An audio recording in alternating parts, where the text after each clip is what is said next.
全台湾圆环上济城市就是伫咧台南，其中西门圆环车辆不管是拢真济，是政府为了要简化车流量兼顾着用路人的通行需求，宣布对初十开始西门圆环开放奥多摆会当直直行。另外，西门、东门还有汤德庄公园山圆环禁止奥多摆红灯正弯。不少在地人拢认为讲，这项新政策颠倒会搁较乱，毋望照本地规定去行就好。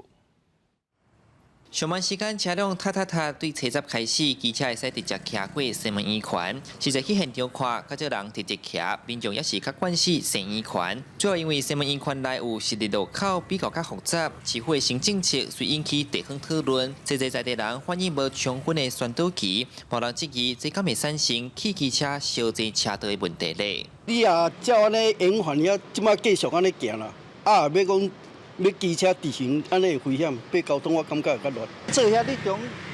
中做一个待转区，你待转区，人来向行我要求啊车辆遮济，我会惊啊，是毋是咱行伫圆环啊，搁较安全？咱汽车甲机车，咱甲机车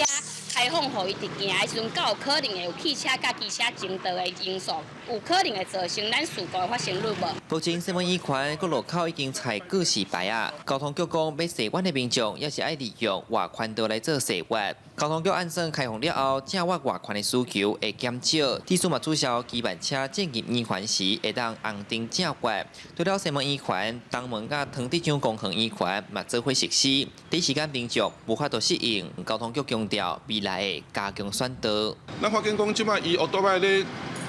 登头西弯的时阵吼，伊向行人吼有一个明显的冲突点。咱即个重视人本交通哦，用路人的安全，借由即个管制的行为哦，来看卖讲是毋是会当来明显的做一个检讨，然后一个事故的降低安尼。交通局表示，新政策实施未来2-3礼拜固定做检讨，伊呼吁民众咧赛车、骑车爱加注意路面上的指示甲标志，才袂发生危险。记者李上台南采访报道。